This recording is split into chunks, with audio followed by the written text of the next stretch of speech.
Hello everyone, welcome to the Cyber Weekly. The Cyber Weekly is a podcast which talks about cybersecurity with me, Deogratius, Okello, your host, and Josephine, Olok, my co-host. This week, we got Emily May Mara, and yeah, as you can see, she's ready, locked and ready for for the questions you're about to start firing her. But before we continue, Josephine, do you have anything to say? Thank you, Dale, and good morning. Good morning, Emily. It's very nice to see you. I've known Emily for a long time through the Isaka Kampala chapter, so I'm very excited that she's on the show. Emily, you're most welcome. Oh, thank you. Thank you very much, Josephine. Thank you very much, Deo, and good morning, everyone. Good morning to you and good morning to everyone. So now, who first, most of the times I'm going to read the profile, but today Emily is going to read her own profile. That is talking about herself. So Emily, tell us a little bit more about yourself. Wow, that's thank you. Thank you very much, Deo. So yes, just like it's been mentioned, my name is Emily Maymara.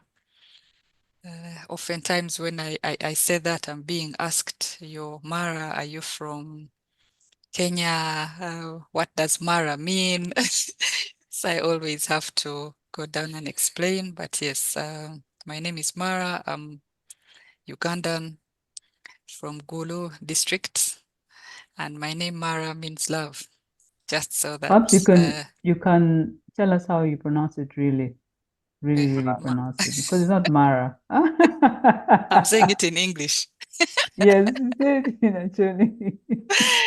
Yes, so in Acholi it's pronounced Mara. Yes. Mara Uh-huh. to mean, Yeah. yes, to mean love. Yes. Yes. Actually, I didn't And in know this, actually. yes, you And see? because the word just flow, Emily May Mara. Like, okay, sounds so exotic. I'm like, okay. Yeah. Now if Yes. I had Uh, Mara and I was like, okay, that uh-huh. sounds Mm-hmm. familiar. It's Yes. more like it. Yes. Yeah. Yes. So yeah, that's about myself, it's about my career. I've been in the audit field for it's now since 2017. That's about what 7 years. However, my career right from my graduation from IT, I began with IT operations and then later transitioned to audit. And still in audit, I was blessed to join the department, and my first deployment was really in operational audits because that's where the vacancy was. Then I later transitioned to IT audits. So that is a blessing when you have an all-round, uh, call it experience of both worlds. You're not only limited to the IT audit, but then also you're able to use your proficiency on the normal, what would call operational audits to still carry out the IT audits.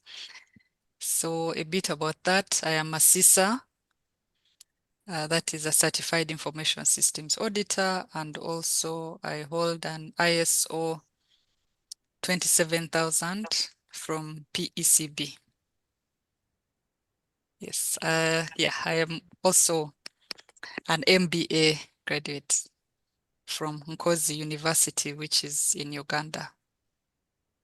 Yeah, so in brief, that is Emily Maymara. I am a mother to a wonderful son. Yes, so over to you, Deo. So first broaden it, your career transition. Where did you start from? Which organization did you work for first till up to Okay, now? okay, great. That's a great question. So my career, I would say, professionally started 11 years ago when I joined Centenary Bank.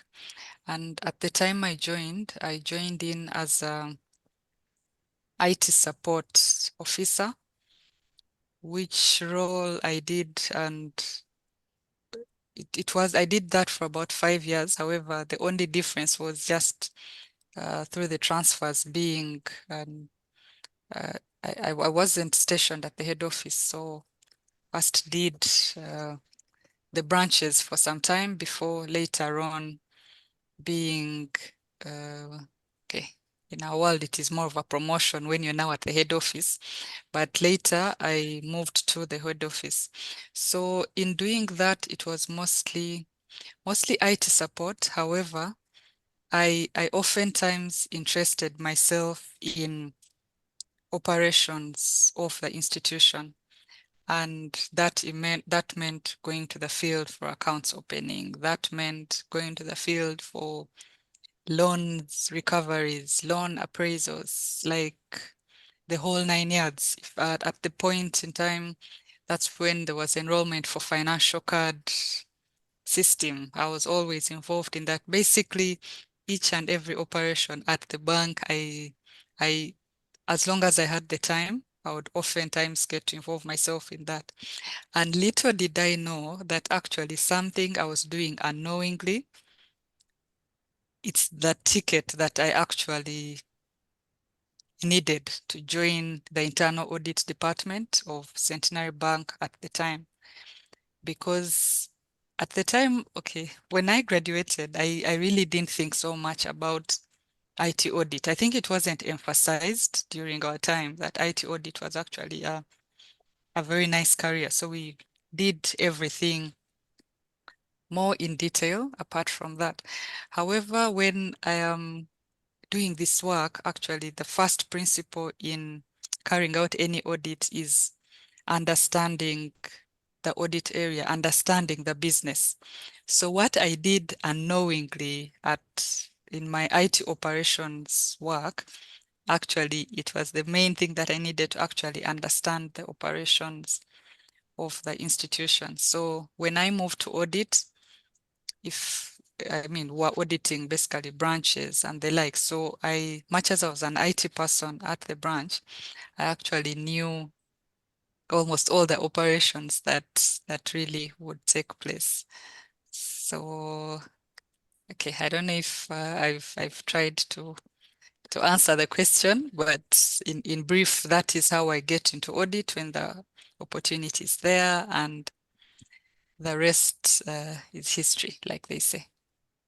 Okay. So you are currently at Yes, I'm currently at Uganda Communications Commission, still in the internal audit department, where I still do IT audits and also operational audits. Yeah, thank you for that. So you started in IT support, now you got into IT operations, and now you're into IT audit. Is there a reason you went into IT audit, and what is it that you like about being an auditor, should we say? Yeah, thank you. Thank you very much, Josephine. That is a very good question. Well, what I liked about, or what I like, okay, maybe liked then as I was pursuing this career path, is to basically add value in each and every task that I am doing.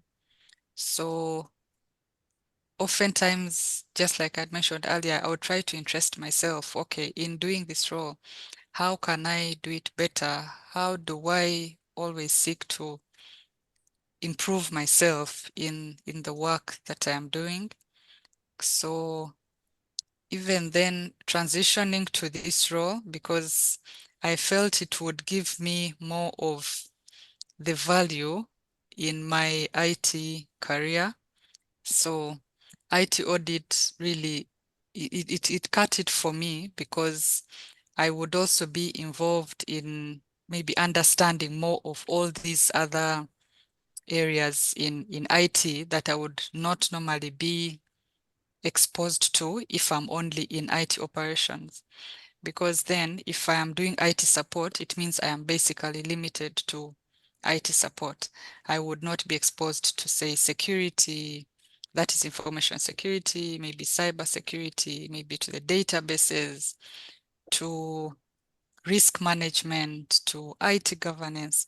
So that was really my drive to move to IT audit, because in doing that, I would then be exposed to all these other domains in IT, much as now more not in the operational side, but providing assurance to management over the risks, internal controls on each of those domains. So I think mostly that was the drive for me.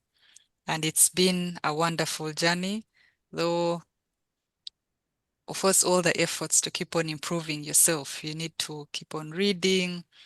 I subscribe to podcasts that I listen to, blogs, just to keep abreast of latest trends, to be able to know, okay, this is new, this is happening. How do I then safeguard my organization from such? How do we improve our processes? How do we manage risks in certain aspects? And that has really been the driving force for me over the years that I've been on this role. So there's this perception when it comes to the audit realm that it's not cybersecurity. People prefer the things of hacking or protecting the system. How do you demystify that for our listeners? Thank you, Leo. I'll start maybe by defining or giving the difference about the two aspects. Then later on we can see how to cut that. So cybersecurity is more about protecting information systems, networks, and data, which we know is now the new oil, and protecting this data from unauthorized access, misuse, and damage. Really, in brief, that is what would be involved in cyber. However, when you're talking about as a hacking, that is only one aspect of cybersecurity, which is hacking, gaining unauthorized access to the resources of an organization. So just still about breaking that down further, when we are looking at cybersecurity, we are also able to talk about what are those practices that one can do to be able to protect the organization's resources. And these measures can be in various forms. They can be corrective measures when an incident has already occurred. How do we move from that? They can be detective controls, where an organization can then have systems in place to be able to detect some of these what call them threats to the organization. Some are preventive measures that the organization can employ. We have aspects of antivirus and the like that organization can actually put in place to be able to avoid unauthorized access. So they are basically just some of those measures. However, now auditing, in this case, how does it then fit into this broader aspect of cybersecurity? And then it fits in because as an auditor, you're then providing that kind of assurance by assessing the effectiveness of some of these security controls that have been put in place by the organization. You're then assessing compliance to regulatory requirements, like of late, everyone's talking about data protection and all that. You're also then providing assurance to that. But then also, if say an organization then conforms to, let me say, the ISO standard, you're then still going to provide some assurance on that, that actually there are those conformities that are taking place. Then that is basically the role of then audits in from that aspect. Then evaluation of, just like I'd mentioned, analysis of these security controls, the compliance, and then in doing that, just to give some bit of more context in how that is then done, when we are reviewing the security policies and procedures, just like I mentioned earlier, we are then maybe looking at also the conformance to some of these standards. Then also in the process still about cyber, we can also look at evaluation of, say, incident response plans for the organization, just to see in case of a breach, how do we recover from that? As an have we carried out the tabletop exercises to be able to confirm that we can actually pull out in the event of a breach? Then also we can also look at in the assessment of or evaluation in terms of third-party risk management as an organization, how have we postured ourselves right to be able to manage the cyber risks that come from third parties? So in brief, I've tried. So basically hacking is simply just a component of the whole cybersecurity framework. And that brings me to another example, still about the same, where an organization can then carry out vulnerability assessments and penetration tests. You're then trying to see how hardened is your network to be able to identify or to proactively manage the risks from, if I would say, the hackers in this case, if I would just use the same words. So in brief, I think that is how I would demystify the cybersecurity and the hacking aspect. Yes. Yeah, thank you for that answer. So it's definitely sounds like you have a broad coverage in terms of the areas you look at as an auditor, and that you're using, I don't know to what extent you use. I'm sure the CISA and the ISO certifications that you have really helped in doing that. I don't. I don't know if that's if you agree with that. Yes, thank you very Yeah. much, Josephine, for that. Yes, I do agree with that, because when you have that kind of certification or training, you're then able to, it gives you a leverage to be able to demonstrate your expertise on some of those aspects. If, let me say, you're then auditing an organization that is ISO certified, ideally then whoever is working with you on that engagement would have that comfort that you're actually going to use your knowledge, your skill, your expertise to actually add value to their processes in relation to that. Then still the CISA does give you the foundation to be able to use, to be able to carry out a good audit. And a good audit would be, okay, it's a bit, okay, what is a good audit, one would ask. But then to be able to pull out the key aspects that then maybe management would be interested in, to provide the reasonable assurance on some of the kind of due diligence and due professional care that you do in carrying out your work. All that is emphasized as one thinks, as one seeks to achieve such a certification. So it is helpful that one has them as you be what would call a trusted advisor. Okay. And you also have an MBA. Notice you have an MBA as well.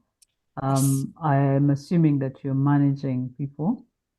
But do you think that the MBA, that if you're going to be a manager, they need an MBA? And do you think that is if you want to get onto the next stage, maybe as on the C-suite, that you really need to have an MBA? Yes, thank you for that good question. Indeed, having an MBA is a popular and then widely recognized qualification for then individuals that would be seeking C-suite positions. However, it might not be the only path for one who wants to achieve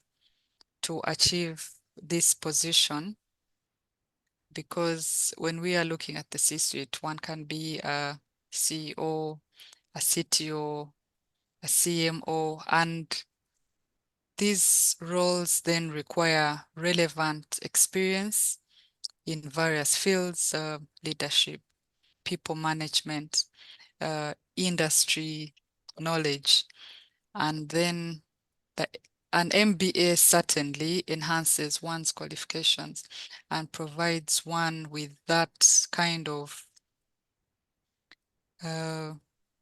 broad, it gives you that broad kind of perspective to be able to do that. However, just like I mentioned, it may not be the only one, but one then needs to build these other relevant skills to be able to flourish at that role, because at that point, at the C-suite, we are managing stakeholders. When you are then managing stakeholders, how do you deliver your message? How do we then get to encourage innovation in doing work? How do we get people to achieve the strategic objectives of the organization? So yes, an MBA is a starting point really for one to be able to thrive at that role. Then after that, build these other skills as well. And there are many ways of building this skill. One of them is to have a mentor when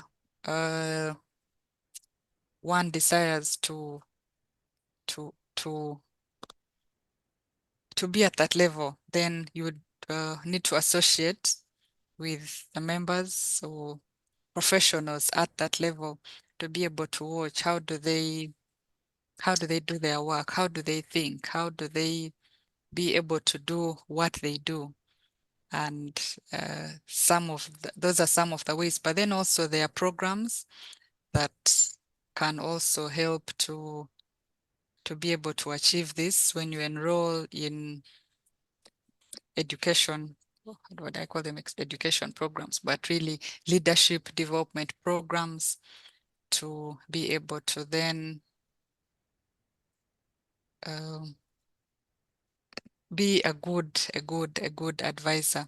But then also there are associations that once one is a member, then you're able to still be able to have a team of like-minded individuals to be able to thrive at the C-suite level.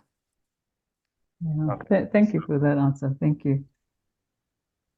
So now when it comes to that, talked about organizations and associations. As I put it, it would be a crime for us to talk about all these organizations without talking about ISACA. They may cane me at the end of the day. So since you're an ISACA Kampala chapter member, Please tell us a little bit about how you joined the chapter and how you flourished and how it has helped you reach where you're. Wow. Thank you, Dale. Yes, I think earlier on I had mentioned something about the associations and the aspirations. So the time just I'll just take us aback just to bring up how I then joined ISACA.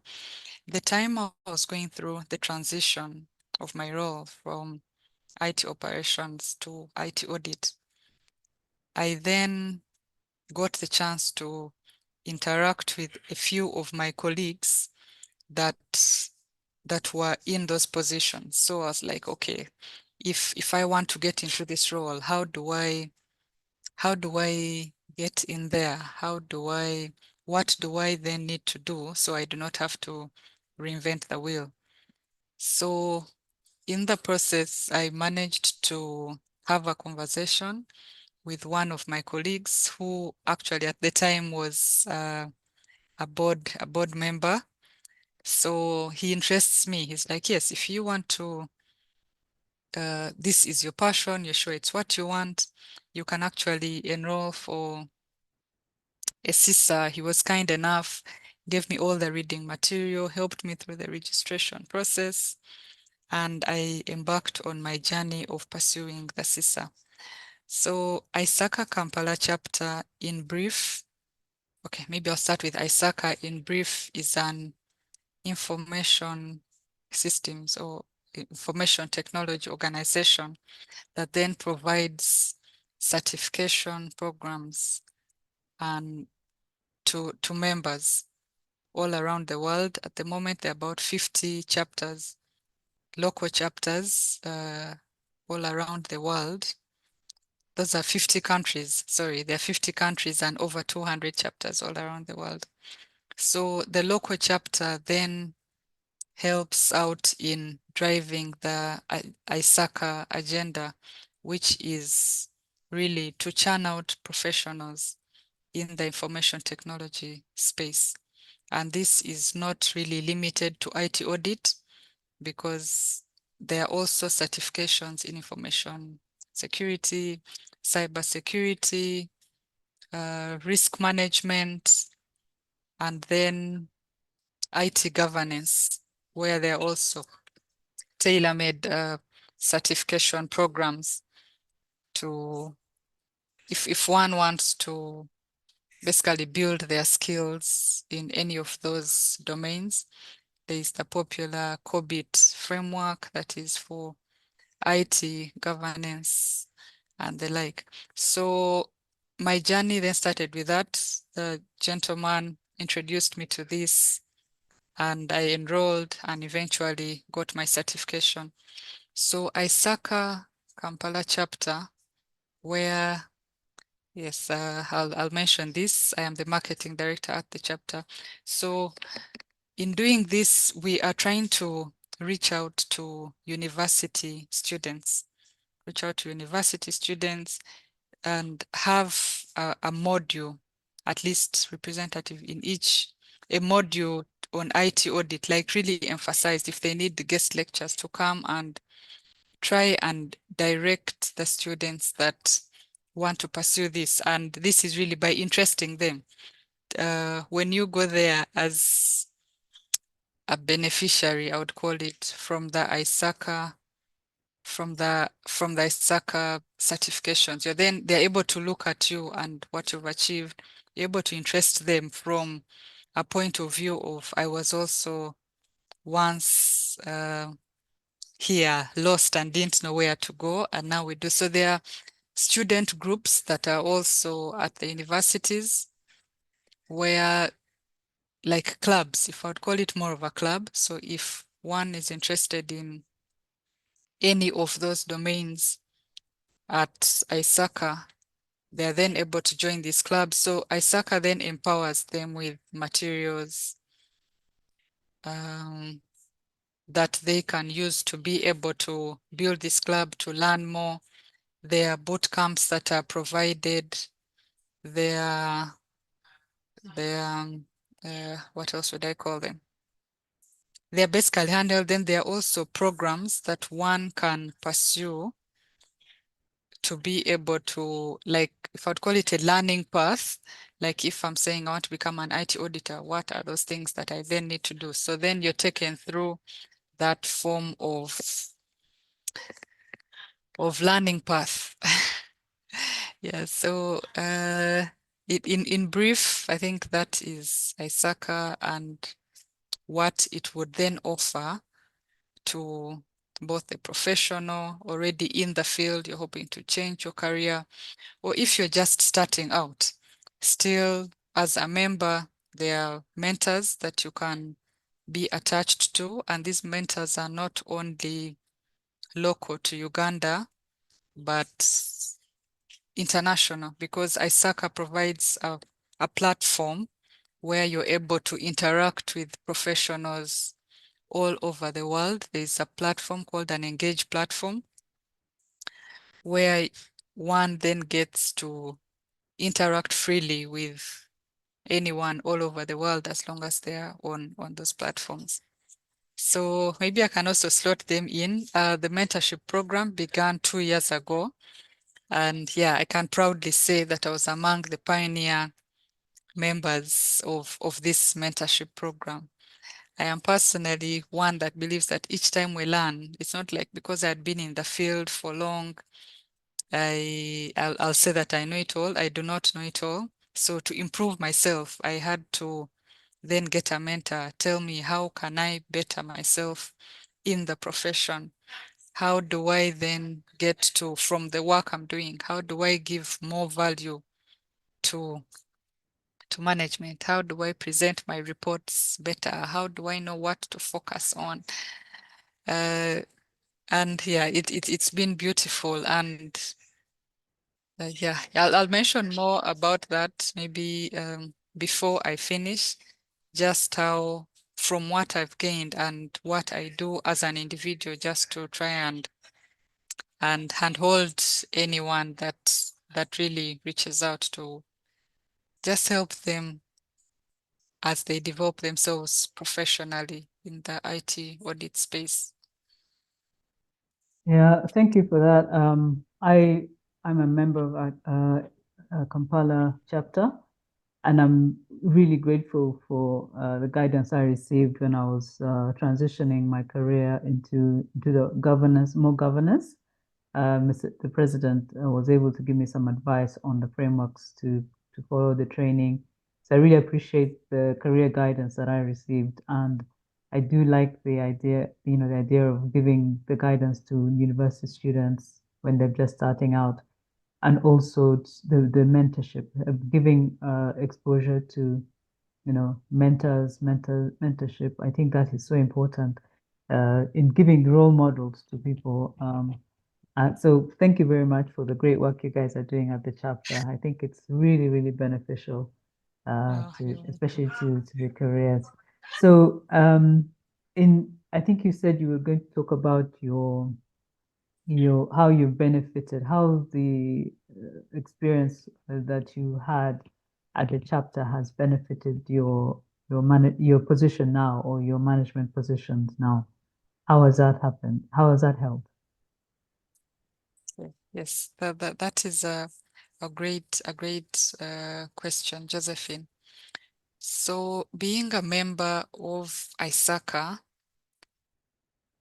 especially at the leadership level, it has helped me to, if I would say, develop my leadership skills, my communication skills, my to basically develop me even as an individual, because then I'm able to expand my professional network by being able to reach out to like-minded individuals, and then be able to shape myself. there's a scripture. I may want to let this in. There's a scripture that says, "Iron sharpens iron," and then it helps to build the countenance of another. So when we are members of such professional bodies, we're actually sharpening each other. And Yeah, agree with yes, that. yes, we do sharpen each other, and this can be through the interactions. It's through the webinars. It is through the conferences. As a ISACA Kampala chapter, we do hold annual conferences, but then all the same, as a member, there are conferences that take place all around the world. So still, you get to interact with these members, and thank God for the wake of COVID. I mean, we do not have to physically be in places virtually. All you have to do is be a member. All these resources are then given out to you. I mean, so being a member of ISACA has actually helped me to build my professional network, that I do know, okay, fine, if I'll need to develop a certain skill, I want to aim to be like person X. I do not really have to do so much, I would say. Like, the whole network is there for you, and then you're actually able to be who you want to be. There's a famous quote by Napoleon Hill, which says, he's one of my favorite. He says, whatever the mind can conceive and believe, it can actually achieve. So when you're setting out, I want to be this person, I want to be an IT auditor, I want to be a different kind of IT auditor. This is when they say Emily Maymara, this is the person, the vision that I want to cast to this person. I can then do it, and I can actually be able to achieve that. And ISACA has surely given me a platform to be able to thrive in my role as an IT auditor, because as a member of ISACA, there are various benefits that as a member you are provided with, and these are, if I would call them, the frameworks that you need. Even if it's for any of the standard audits, there are audit programs that you can at least have a starting point with. There are blogs that are pushed out twice a week. They are, what else would I call them? Basically, that whole platform to be able to thrive in your role. The online on-demand webinars, you're then able to have, I mean, all that is then provided for you to be able to thrive in your role. Yes. Thank you. That's Yes. great. Yeah. Dale, you're on mute. Yeah, I think I was talking to myself only. Yeah, you were. So, yeah, I'm also a member of ISACA, and that's how I got to even meet Josephine. So, as you can see, I'm benefiting from the networks got through my ISACA. I am Oh, wow, we what thank they God. call a living testimony, yeah, to the benefits of ISACA. So, Yes. how does one step-by-step process of how one can join the chapter? Because many you want to join, but they be like, it's difficult. So how would one join the chapter? The people they can contact, all that information. How does one? Hey, yes, that's a great question. So I'll start with the last part. How does one get to contact someone? We do have a secretary. Our Saka Kampala chapter has a secretariat office, and that is in Kampala still, in Nakawa, at the UICT premises, that is Uganda Information Communications Technology Center, that is just next to MOOBS. So we do have a secretariat office there at the SATCOM Block 2. So being a secretariat office there, no, on a normal day, you would expect to go there and find the administrators. We do have 2 administrators that are normally based there. So when one wants to become a member of ISACA, all you have to do is log on to www.isaca.org and create an account. This account is created free of charge, really. However, to be able to get the benefits that I described earlier, you would then have to be to pay up the membership fees, and then this is what would then open your door to unlimited access to all the resources. So basically just creating the account may not be good enough. It would still get you a few resources, but not the whole pack, because as a member, one of the other benefits is then you do get discounts on materials. In fact, as a member, most of the white papers, access to the webinars, most of them are then free of charge. Even the mentorship programs are then free of charge. As long as you are a paid up member, you then get all these benefits. So all one has to do is to create the account, pay up the membership fees, and you're in. So from in there, oftentimes then still you may want someone to show you around. You're saying, okay, I've paid my membership. How do I get to benefit of all this that is open to me? Then you may want to walk to the chapter office or give them a call. We do have a general office line. There are email addresses that you can use: info@isaca.or.ug would give you, at least you are able to get to the administrators. And in case you need to set up a call to explain that, then also some of us are also available. You can just reach us through LinkedIn or emails or interaction at the physical events. Of course, that is also helpful because you're then able to meet up and share with professionals in the field. So in brief, really, that is how one would become an ISACA member and also be able to tap into the benefits of being a member. I know we talked about providing a career map of sorts, a career guidance of sorts. But before I ask that, I want to check. So if I'm a student, is the rate the same to be a member as somebody who's working? Wow, that is an The awesome membership. question. The membership, no, it's not the same actually. Once one there are 2 types of membership that one can have.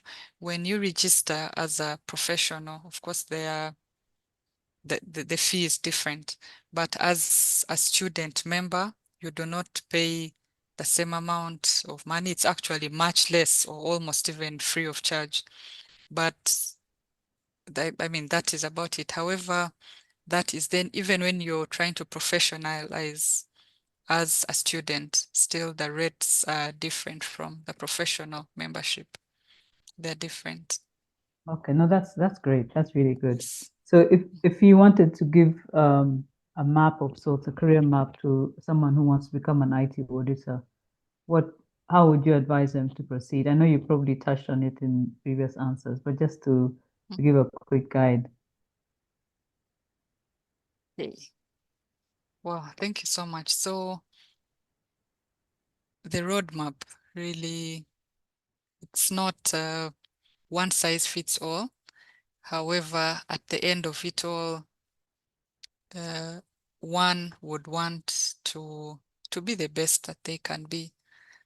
So the first thing, okay, of course, I would then want to assume maybe someone already has a bachelor's degree in a field, maybe information systems, computer science, or if it can even be in finance and accounting, as long as one then has the interest for IT, and they can still start off on the journey of becoming an IT auditor.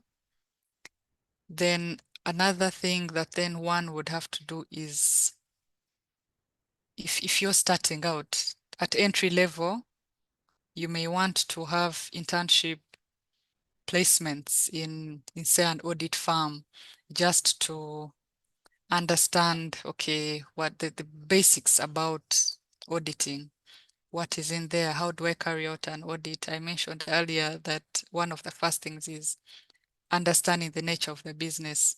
Okay, how do I understand the nature of the business? What are the relevant questions to ask? How do I then get to use my skills, my listening skills, my communication skills? How do I ask the right questions? How do I then get to build up another skill, say professional skepticism? If I'm having an interaction with someone, how do I do this? So an internship would actually help one to be able to gain the experience and be able to get this exposure. But then also, as you start out, I think another thing is just to believe in yourself, so you're able to take on roles on projects. No one knows it all, so you get in there, have your hands dirty. In the process, you're then getting to learn more, ask the relevant questions. You're then able to know how to research on the areas you feel you may want to build proficiency on. Then another thing that one could do would be to aim for some certificates and certifications. Just like I had hinted on earlier, when you are aspiring to be a trusted advisor, or if you are a trusted advisor that you are, a few certifications to your name would actually give you that credibility, and you're also able to that credibility in the field to whoever is then listening to you. But then also you're then, when you have that, you're able to demonstrate your proficiency in either audit or the area that you're basically providing your assurance on, or where you have to apply yourself. So another key step is to gain professional certifications to your name. Then another thing would be to gain technical skills. In one of the places where I worked, I had a supervisor who would always keep on telling us, there are very many auditors in the industry. What is the differentiator? Always strive to have a differentiator, that when they are saying there are all these auditors in the department, what makes Emily stand out? What makes Josephine stand out? What makes Deo stand out? So then you may want to build some technical skills. It could be in cybersecurity that we are talking about here. If you've chosen the cybersecurity path, burn the midnight oil. Try and do everything it takes to develop that technical skill. Just like we agreed earlier, iron sharpens iron.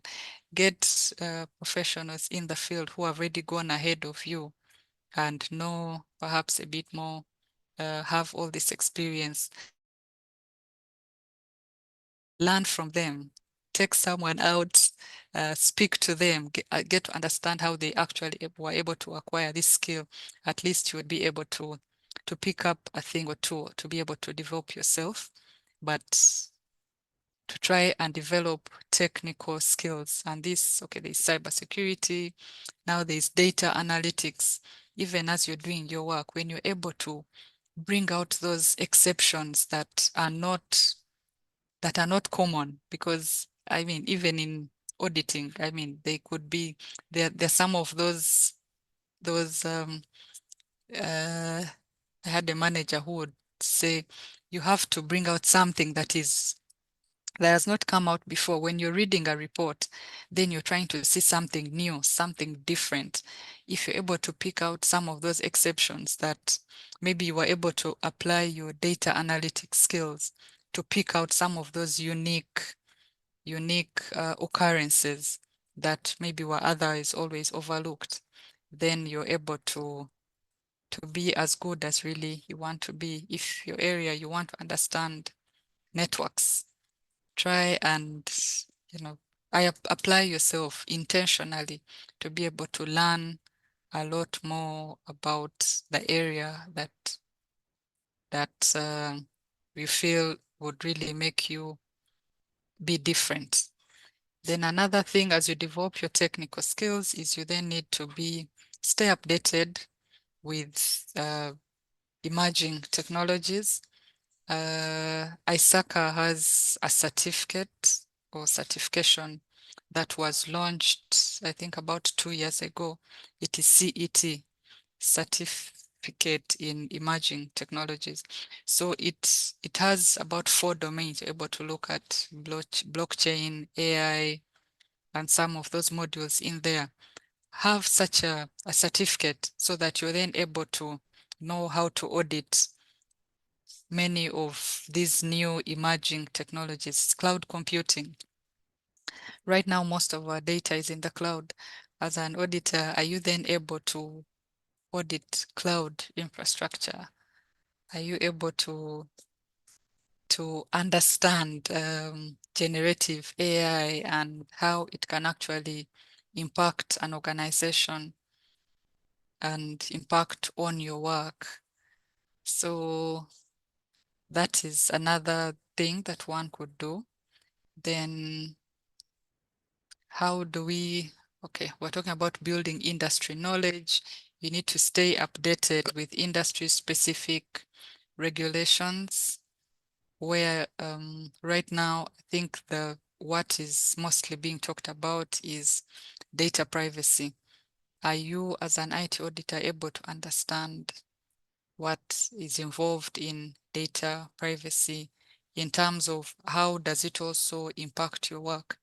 Are you, I know that even still when you're looking at data privacy, you're then able to understand that as in your auditing work, the kind of work you're doing, you're able then to provide, if you have that background, you're able to provide advice on privacy by design, security by design.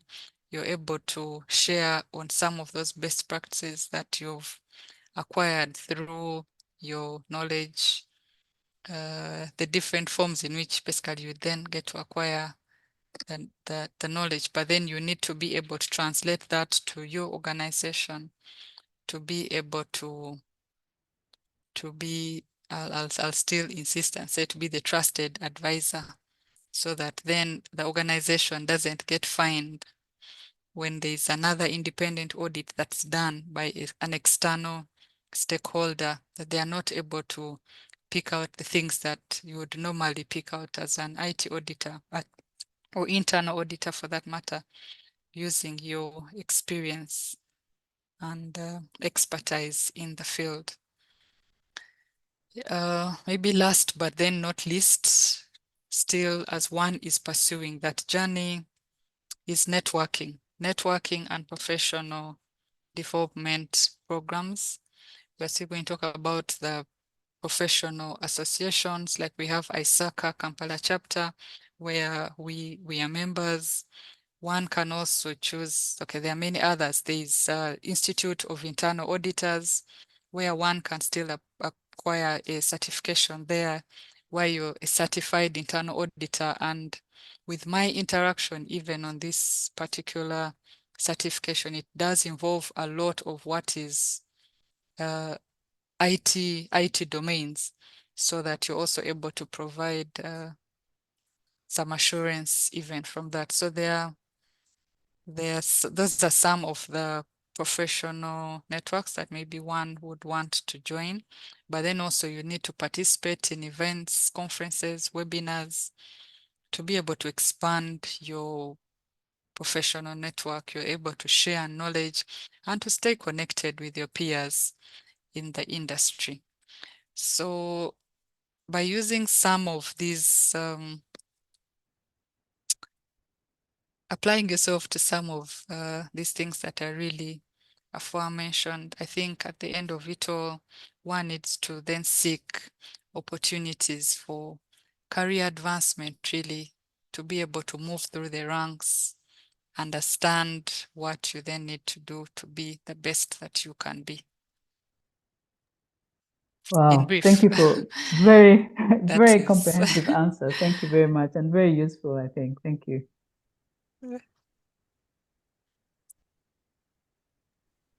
I was about to start talking to myself again. So, how do you usually balance family and work? Wow. Family and work. This indeed, thank you, Deo. Striking a balance on this can really be very challenging, and yet it is important to prioritize both in order to maintain a healthy and fulfilling life. Just like people say now, to be able to have good for your mental health, you need to be able to strike this balance. Otherwise, you would end up spending so much time on one and then the other one does suffer. So a bit about that, I think on my part would say to set boundaries where we know that for work, I mean, this is where maybe work would, I wouldn't say would end, but at least to be able to balance your time well, to say that if it's time for work, this is family time, so that when you're doing your work, you're actually able to focus on your professional tasks. And then when you're home, you also try to really be fully present and engaged with the members at home, so that you're able to avoid especially work-related stress. Then another thing for me would be to communicate with your employer. And with this communication, we are saying, how do we then get to strike this balance? If there are opportunities for flexible work engagements, like the telecommuting, flexible hours, so that you're then able to accomplish your work tasks, but then also have time for the family at the same time. At least with the wake of COVID again, we've seen employers slowly accepting that actually when I say that I am remote working, I am not somewhere at the beach, chilling by the sand, but I'm actually doing my work, doing my hours, and giving in the output that is desired. Another thing would be still about communicating to your employer.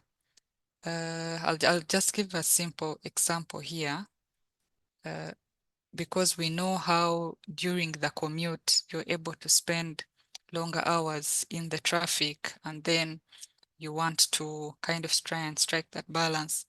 I have a colleague who then still, because of opening up, would be, okay, from the arrangement she had, reach office slightly earlier, get to do your tasks, but then she had to pick the children from school slightly early. I think that was about 4 p.m. So that meant she would be leaving work slightly earlier. But then this balance was also then was achievable because she would get to reach work earlier and then do her tasks so that even when she left work slightly earlier, I think she would still put in about an hour or so later on, maybe when she got home, if there was really anything urgent to attend to. So communication still helps to achieve this kind of balance. But then also still on the same thing, as we are striking this balance, another thing is time management, really. We do know there are some things that rob us of our time, one of which is social media. So I often try and then schedule my time. If I'm off if I would say 8 hours of work, I know that maybe I'll attend to messages at this time. I would maybe have to check my WhatsApp early in the morning before I start work, or during the lunch break, and maybe later in the evening, or basically trying to avoid the things that would divert me from what I would be from my work, basically. So just try and manage the time in that way. But then also another thing is to be able to set goals for the day. I think that also helps in striking the balance, and even in setting these goals as we try to achieve our tasks, we will try and just prioritize them, know what is urgent, what is important, and then try and see how to work with the hours that we have. But then again, another thing when we are talking about trying to balance our family and work, I think delegation is something that also comes in very, very helpful. If you're then able to, depending on the level that you are at, and then you're able to delegate some of the tasks that you feel you can maybe distribute to your team members instead of choking on it alone, then you just come and you're able to finish that off faster. That would also free up some time, let me say, on your work schedule. It can help you free up some time for the family interactions and then all that. Then still, one other thing for me is self-care. One needs to know what helps them keep well, really, physically, mentally, and emotionally.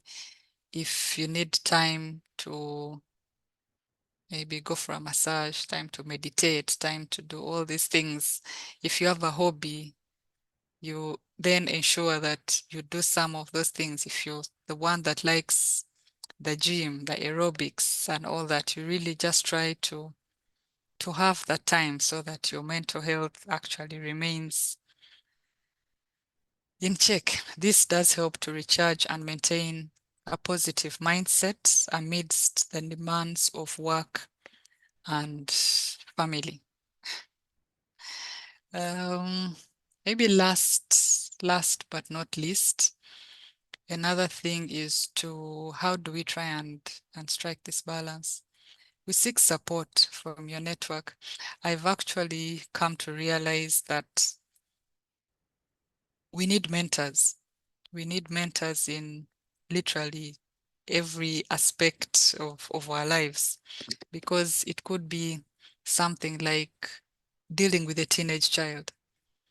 I may need someone who has actually done that to be able to help me that, okay, when we are dealing with this, I do not have to lose my head when I have to talk to this child and they are not responding in my desired way. How do I get to do this? How do I also then get to respond to some of that? So a mentor can be for the professional, even for your spiritual well-being, you'll need that kind of support system. For family, you need, that kind of support system so that you're able to remain cool-headed, if I would call it. Otherwise, if you're to think you'll be a superman or a superwoman or super lady to be able to figure out all these things by yourself, trust me, that would surely not work.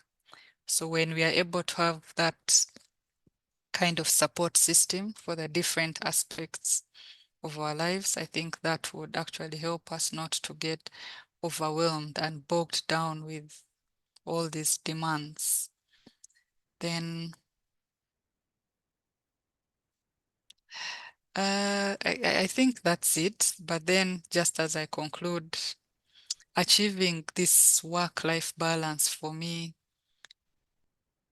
it doesn't mean striving for perfection, but rather finding harmony between these two competing demands, because indeed we need the work, we need family. So we just strive to have harmony in between those two conflicting and competing demands. They're all competing for our time, for our availability, to be able to be the best that we can be.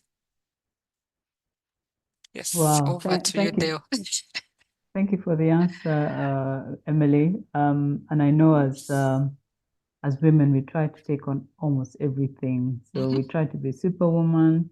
We try to do the best at work, make sure we're there for the family, look after kids, care for our relatives, be there, everything. So thank you for the advice. I think delegating is so important. And then on to, as we conclude, and just lastly then, so if a woman wants to get into the auditing industry, what advice would you give them?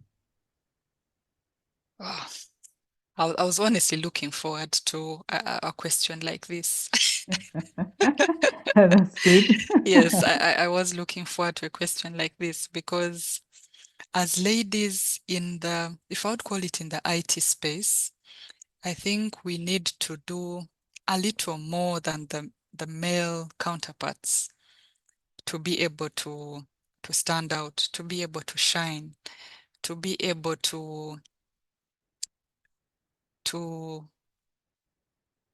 if I would call it be the best, really we need to do a little bit more, because you find even at times when employers are recruiting, they would prefer, let me say, the male counterparts. Maybe I don't know what their challenges would be. Are they looking at not taking off the time off for maternity leave? Do they feel they are more energetic, like in IT operations, that a lady wouldn't be able to climb up the rack to do something, or go under someone's desk to fix network cables, connect these computers?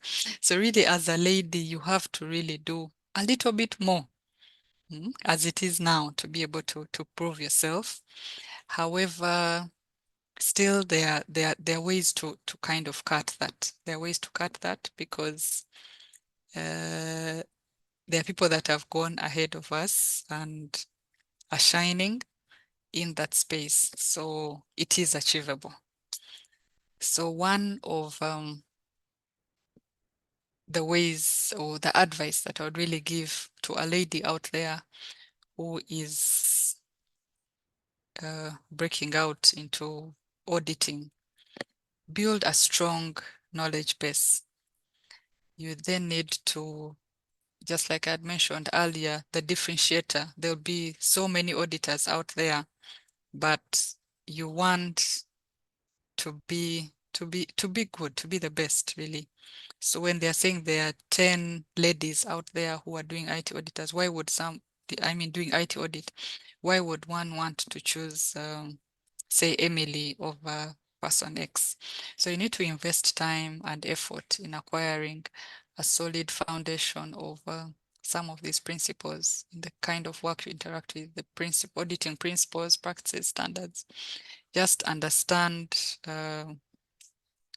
the area, the field that you're in, so that you're able to thrive. And that may mean, just like we mentioned and agreed earlier, the training programs, certifications, to be able to sharpen yourself.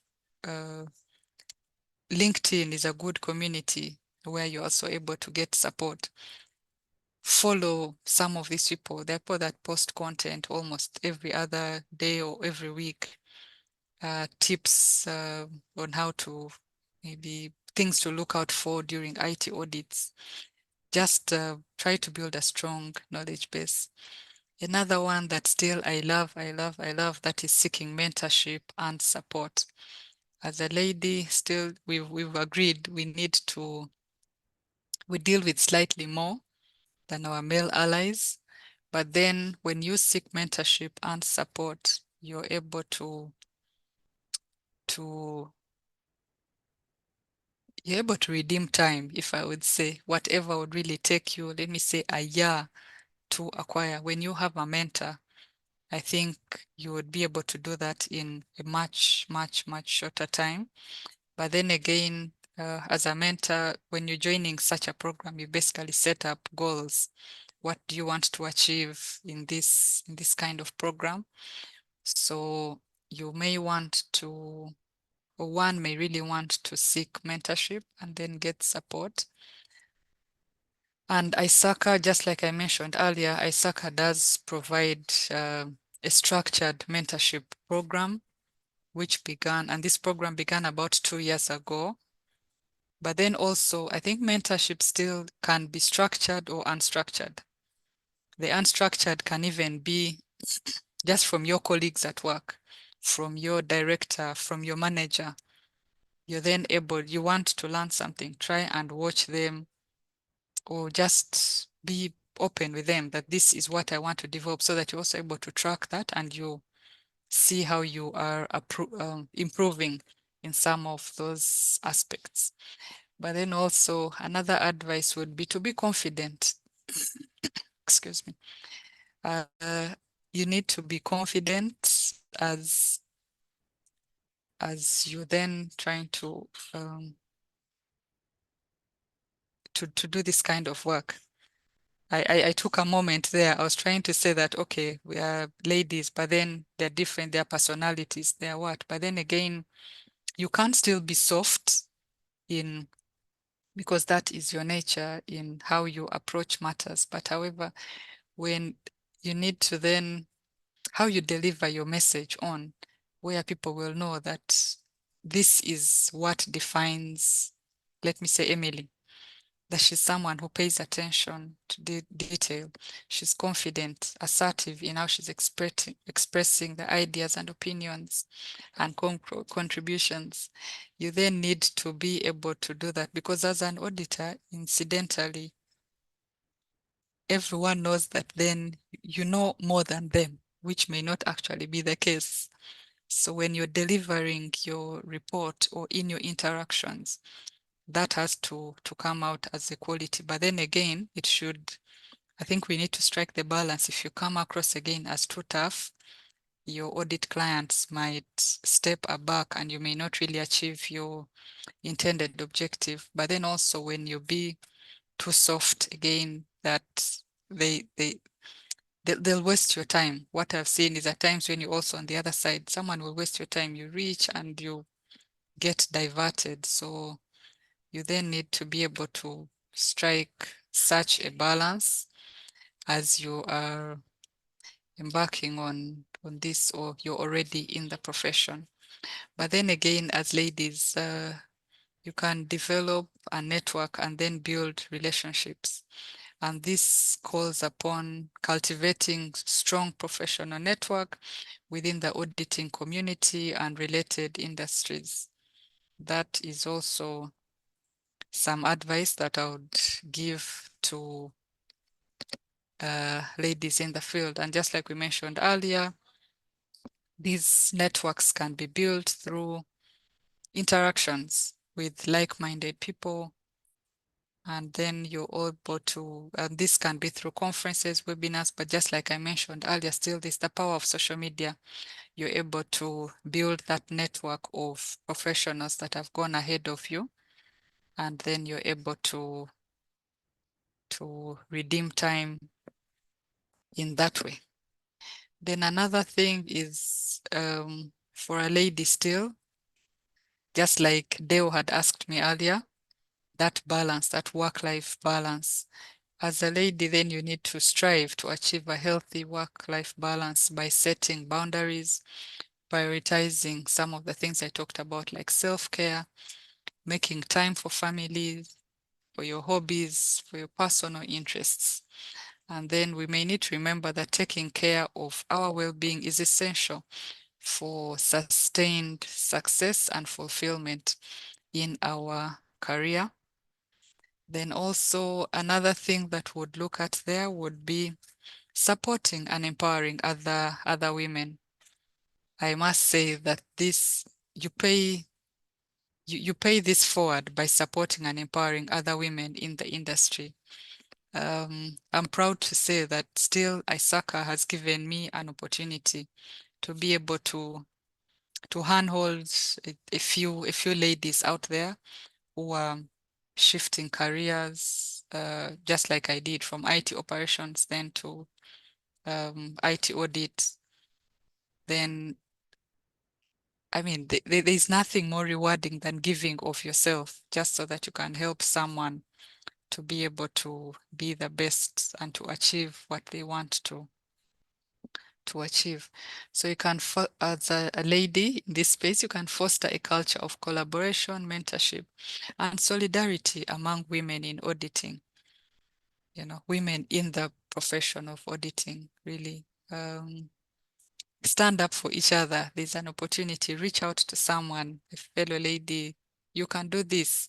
If there's something they're struggling with, try and be there, give them that shoulder, give them that time and listen to what they have to do to just help them. I think by following a few of these tips and embracing opportunities for growth, women can achieve and make meaningful contributions to this auditing profession while advancing their careers in this dynamic and rewarding fields. Thank you so much. Thank you very much for that good answer. It's really Emily, inspiring. Thank you. Emily talks like a person who has been a software engineer before. She thinks about every angle and Mhm. laid out. I'm like, okay, because Yeah. it's always people who have done software engineering who have that kind of angle. They have to look at every aspect of it, which is really good. Thank you for that, Emily. Oh, we thank God. We thank God. You're welcome. I think it also Yes. helps in auditing because you have to look at every aspect of Mhm, Have to be detail oriented. Yeah. mhm. yeah. Mm. There's a principle, trust but verify. So Mm. Yeah. Yeah. oh yes, so Mm. we do trust, but I will say, yeah, you're my friend, I do trust you, you are the head of IT, but yeah, can I please have Verify. these things to back up just what we've just shared? So Use the best Yeah. language to get the information out. Mm. oh Okay. yes. Mm. Yeah, but So I'm really passionate about women in this space. I think as ladies, we struggle a bit more just to be understood. I don't have the statistics. Maybe I wish I did, even at the C-suite, at board level. The ladies that we do have at that level are, you know, and yet really that's what we need to strive for, better ourselves until we are able to break those glass ceilings and reach the top. There's a book that I like by one of the ISACA members. She's Veronica Rose. I think she's on, not I think, she is on the ISACA board. It's a statement she has in her book that the bottom is too crowded. Aim for the top. So, yeah, so we need to then get out those differentiators, aim to be better, the mentorships. Yeah, Yeah. I'm glad to be on the call with you, Josephine, because you do inspire me a lot just by what you do, being on the boards and all that. So at least personally, I do know that in my circle, I do have someone to look up to, really, to know that I don't have to reinvent the wheel. I do not have to spend months on the mountain seeking God for some of these answers when we really have wonderful, wonderful ladies that have gone ahead of us and have made tremendous contributions to this to the IT field, really. Yeah. Well, Thank you. thank you for that, Emily. I appreciate. I also feel that you mentor me as well. So, but thank and inspire me. But thank you. I actually thought Emily is telling you, you should actually become my mentor one of these days. I'm already there. You're Oh already yeah. there. Mhm. Ah, that's Yes. good. Oh Okay. yes, it's a Okay, any beautiful parting thing. shots, Emily? I thought okay, I just gave that earlier. Maybe I would just like to thank you for the opportunity that you've given me to share my life story, my journey into the IT audit space where I am now. And yeah, I do look to achieve more, to also aim really for much better. Maybe I'll still end with that quote that I gave earlier by Napoleon Hill, which I would leave out to our viewers out there. Whatever the mind can conceive and believe, it can achieve. Really, that is all. I mean, there's all this that is open to us, but once we know we can achieve it, we just need to employ a few things that we shared earlier, and we can achieve it. So thank you very much for the opportunity. Thank you, Emily. This has been a real pleasure For having you, and we're really grateful that you took the time to come and talk to us. So thank you very much. You're Definitely welcome. wish you all the best in your in as you continue in your journey to the C-suite. Thank you. Thank you, Josephine. Thank you very much, Deo.